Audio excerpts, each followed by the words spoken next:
It was heartbreaking.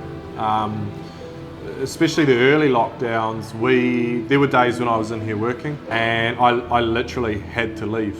Couldn't be here. I'd go walking around town for an hour or so. I couldn't watch my business, my passion, not doing what it was designed to do. Our business is built on people. So the coffee and the food, it's great, whatever. It's not the cornerstone of what we do and what we want to do. We use them as tools to create an environment for the community to be in here and meet one another and socialise and solve the problems of the world and have a good laugh. And yes, we had customers at the door, and yes, you got to catch up, but they were on the move, they were going somewhere, they weren't allowed to hang around. And probably as some of the restrictions were relaxed a bit, every now and again I'd go out and sit in the park and chat with some of our customers, but it's still not what we do. When we found out that we could open, it was the best thing. You know, the staff morale lifted, my morale lifted. There's an energy that's now in the building that hasn't been there for months.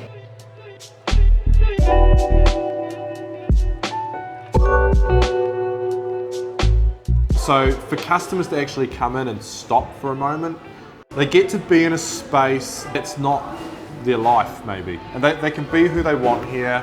They can take that moment, whether it's 5 minutes, 10 minutes, an hour, before work, during work, to just be in a different space. I think that's going to be the big difference by people being able to come back in, because they just can't do it at our front door.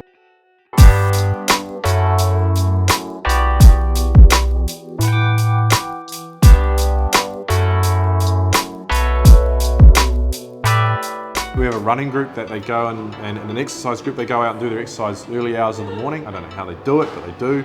And they come here for often an hour afterwards before they go back to life.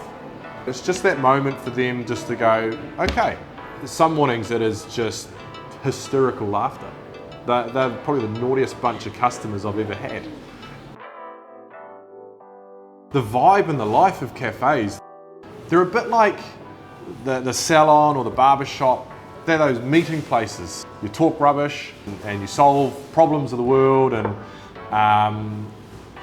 we have regulars in here 2-3 times a day every single day of the week, and they're all in here at the same time, so they all know each other and you chat and from table to table, and it's just that community of cafe life. We get the local business owners come in and get their coffee before they head off and open their shops, and you know, people walk in and their coffee's ready on the counter, ready to go. We watch their kids growing up. We've got customers here who started out going out as a young couple. A few years later they're getting married, then they're having kids, and we get to see all that.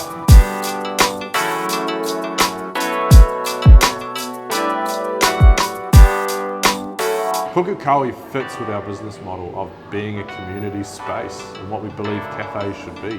We've very quickly realised that Pukekohe was still, whilst it was technically part of Auckland, was still very much smaller town New Zealand, very tight community, very close to its sort of, I suppose, that farming, rural sort of heritage.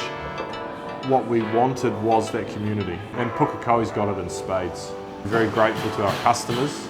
We're very grateful to Pukekohe in general, because it is a wonderful little town for that. We're very lucky that we're in a town like this. With COVID coming on and how life has changed, that community for us has been awesome.